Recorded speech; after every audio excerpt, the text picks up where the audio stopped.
E, pô, eu tava te perguntei antes aí sobre esse papel, o que que é, não sei o que. Você tava falando que meio que o tema central das tuas palestras e tal, sobre previsões, não é previsões, mas expectativas para a economia em 2024 e tal. Sim, sim. E eu suponho que vocês dois tiveram bastante coisa para pensar quando Javier Milei virou presidente da Argentina, né? Inclusive, eu sei que isso foi uma parada muito conversada, pelo ponto... Porque, assim, o que ele está propondo lá do ponto de vista econômico é uma ruptura quase completa, se não for completa, com um modelo anterior de subsidiar uma porrada de coisa, né?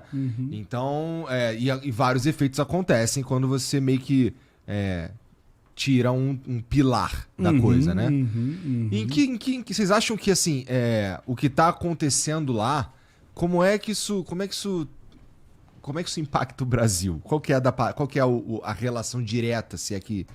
Como é que funciona? A Argentina é importantíssima pra gente, né? Sim, sem dúvida. Acho que é uma grande exportadora de commodities, né? Principalmente do agronegócio. E está tendo uma mudança muito forte lá mesmo, né? O modelo era muito estatal, né? Muito pesado. Assim, a Argentina vinha numa crise muito forte de muito tempo. Vocês já tinham sacado que a crise era por causa disso, não é? Por causa sim. É uma mistura de coisas, né? Eles tiveram gestões muito corruptas também lá, né? Assim, a disparada do dólar lá, eu me lembro da gente conversando aqui, era porque secavam os dólares no mercado físico, tá? Secavam os dólares porque os políticos compravam os dólares para mandar o dinheiro embora. Então, é uma mudança muito drástica de modelo lá que ele está fazendo, onde ele avisou todo mundo. Eu fui convidado, né, para a posse do Milei. Eu fui lá na posse do Milei, até pela Jovem Pan lá, entrevistei os governadores que estavam lá, entrevistei o Tarcísio, entrevistei o Jorginho lá, o governador de Santa Catarina, entrevistei o governador do Rio de Janeiro, né? Almocei com o Tarcísio, me encontrei com os Bolsonaros, todos, o Jair, o Flávio, o Eduardo, né? Então foi um monte de gente daqui, um monte de deputado também, um monte de gente de direita, claro, né?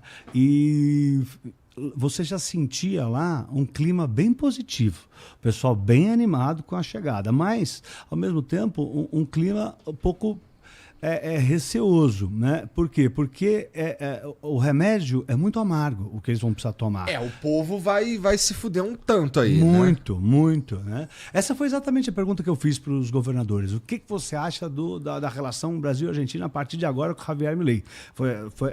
Essa era a pergunta central que eu fazia que eu fiz para esses três que responderam. Depois tá até lá na Jovem Pan, tá o vídeo lá que eu fiz pela Jovem Pan, né?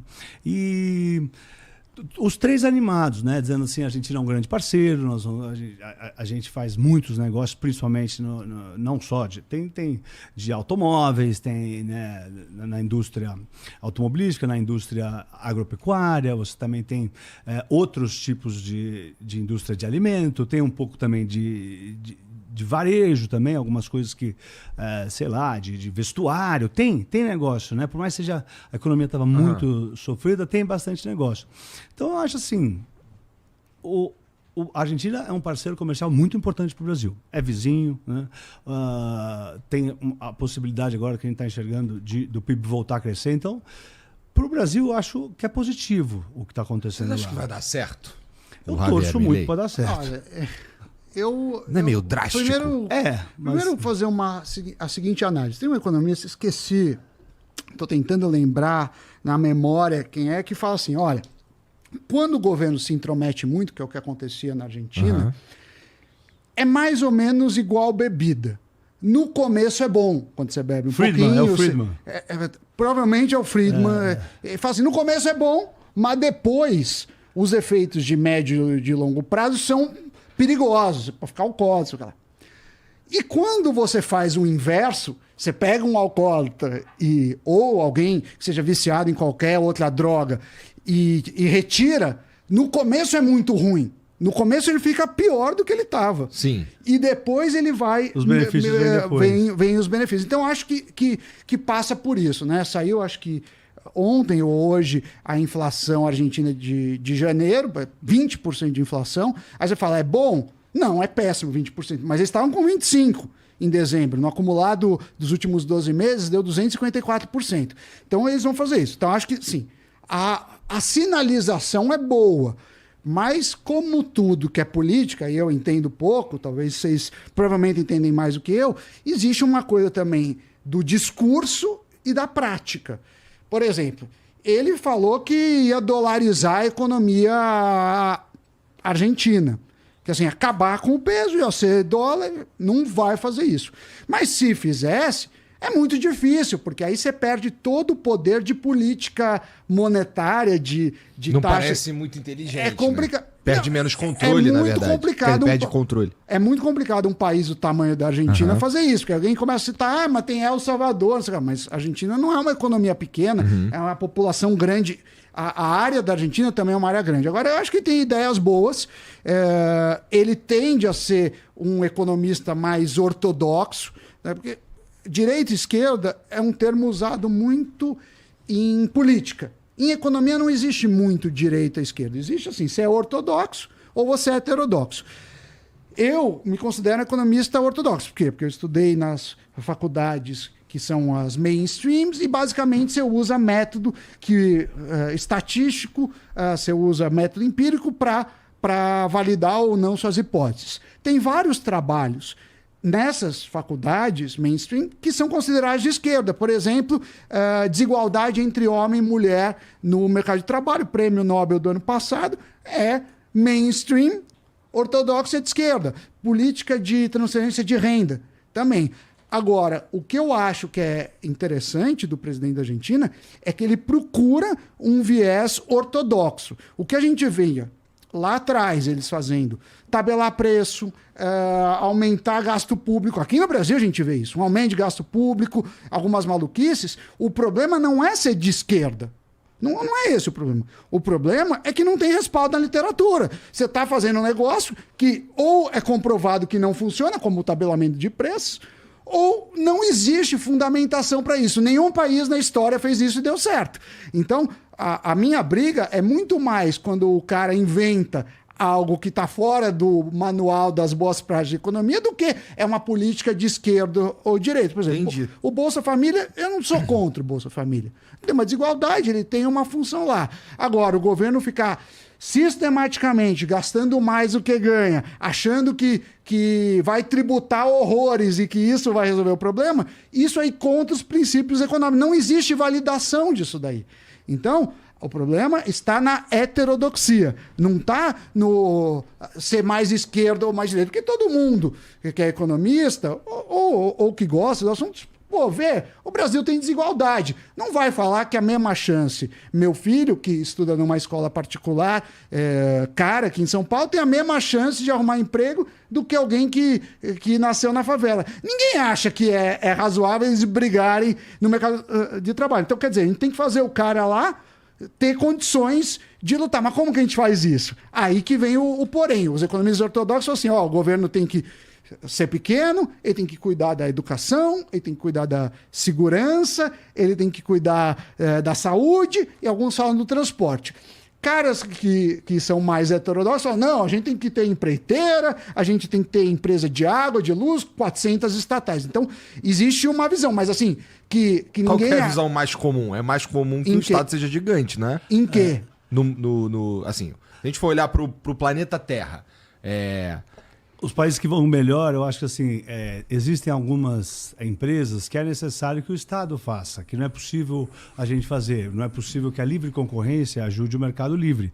Por exemplo, se você vai montar a empresa do SAMI, né? Eu vou comer mais um. É legal ter um monte, né? Por quê? Para concorrer. Aí vem outras empresas que concorrem com ele, aí o SAMI e a esposa dele melhoram a qualidade do doce, diminuem um pouco a margem de lucro, e vendem mais, e vencem outro cara e melhoram.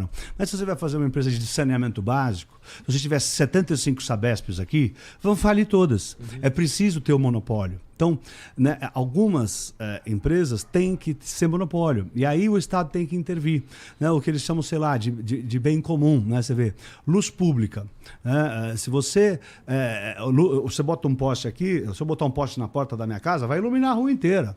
Então, mas eu vou te recomendar não fazer isso, cara, porque tem um poste na porta da minha casa e atrapalha pra caralho a entrada do meu carro. Mas aí Ele tampa 20% da entrada da minha casa, cara. Então, se eu botar na lateral da minha casa, mas eu Isso, digo pagar ali, vai iluminar a rua inteira. Então, ninguém vai querer pagar. Então, existem alguns bens que o Estado tem que fazer. O Estado tem que botar a luz nas estradas. Se você deixar para iniciativa privada, eles não vão querer. Porque as pessoas não vão querer dividir o gasto disso. Ou se colocar a privada, tem algum tipo de regulação. Então, empresas de telefonia, de infraestrutura, não necessariamente o Estado, mas quando não é Estado, Lembra precisa da ter Telebrás? uma porcaria. Você tem que ter 30 alguma anos regulação, porque você sabe que em alguns mercados abusam preço, isso tudo. Mas não. E aí são os desenhos interessantes de concessão, desenho interessante de leilão.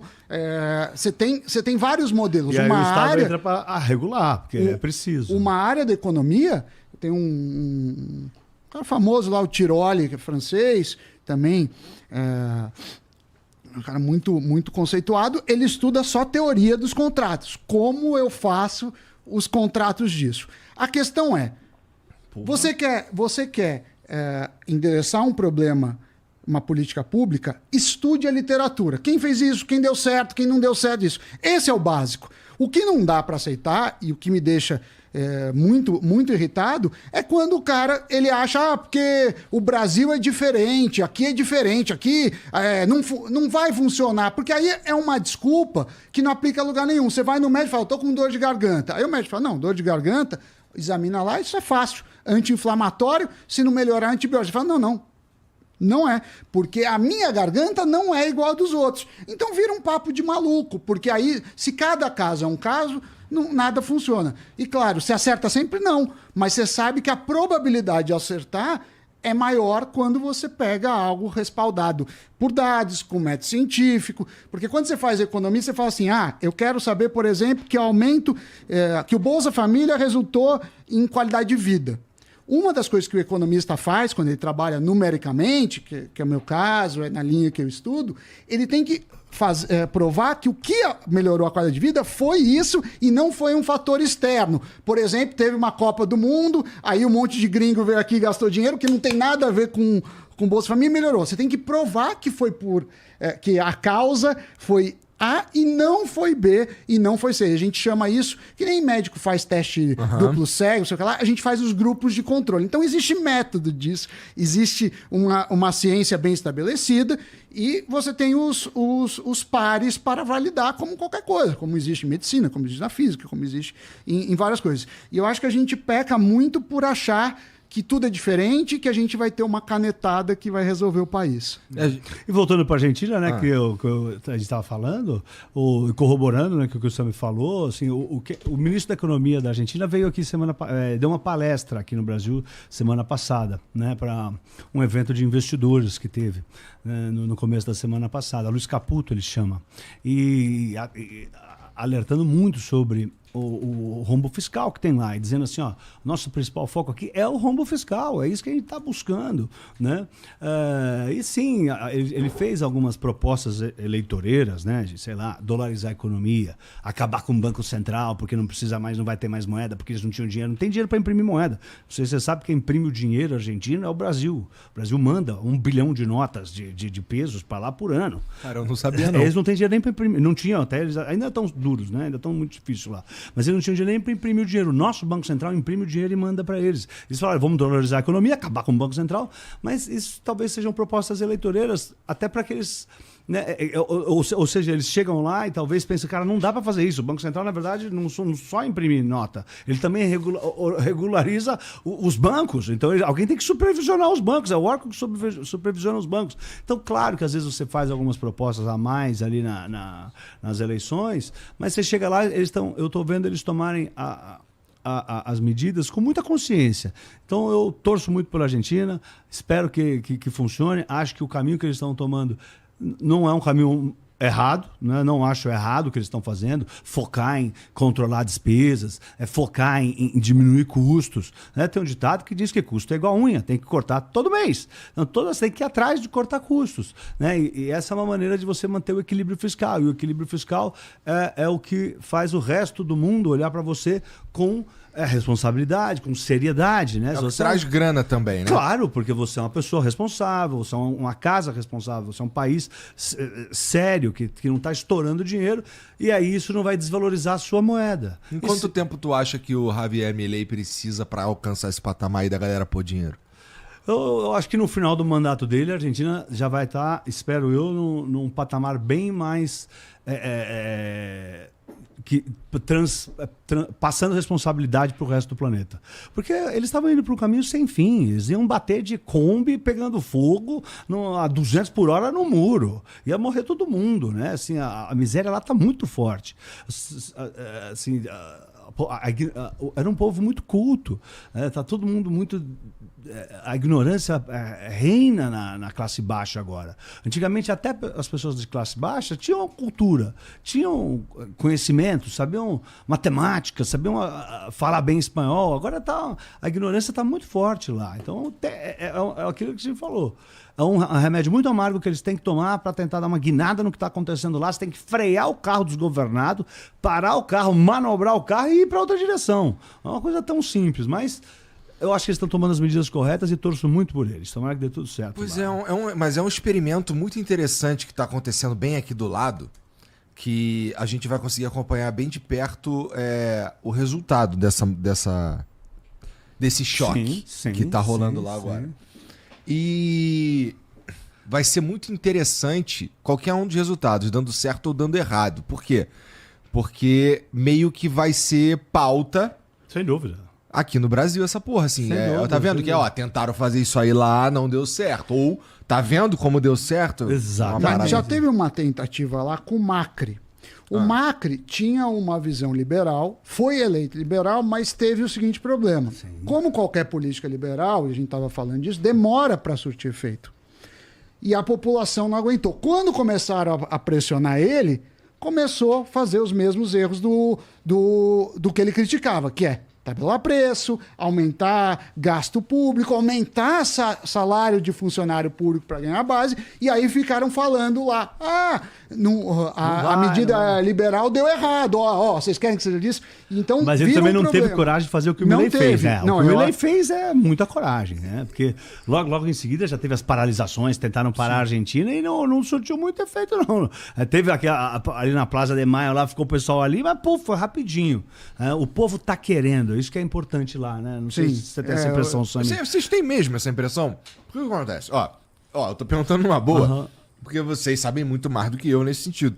É que chega muita notícia só falando de como tá uma merda morar lá, cara. Tudo não, mas já caro, tava terrível, você já tava. Não é dos últimos 45 dias. Mas aí eu vi um argumento falando assim, porra, e esse eu achei interessante. A carne subiu 200% na Argentina. Aí alguém comentou assim, só que agora tem carne, porque antes não tinha carne. Então, agora você tem, pelo menos você consegue comprar, mesmo que seja muito mais caro e tal, mas você não conseguia. Eu não sei, mas eu também não sei se é verdade. Mas é o tipo de mudança que precisa de tempo mesmo para se ajustar. Sim. Né? Sim. E a conquista dessa reputação internacional que você estava falando antes aí, é um caminho também para entrar dinheiro na economia. Claro. Eles têm para ter investimentos internacionais, né? Sei lá, o Elon Musk, assim que ele ganhou, falou que estava estudando instalar uma Tesla lá. Queria botar uma fábrica da Tesla para construir os carros dele. Foda do Elon Musk é que ele é mó fanfarrão, né, cara? É o Elon Musk, o homem mais rico do mundo.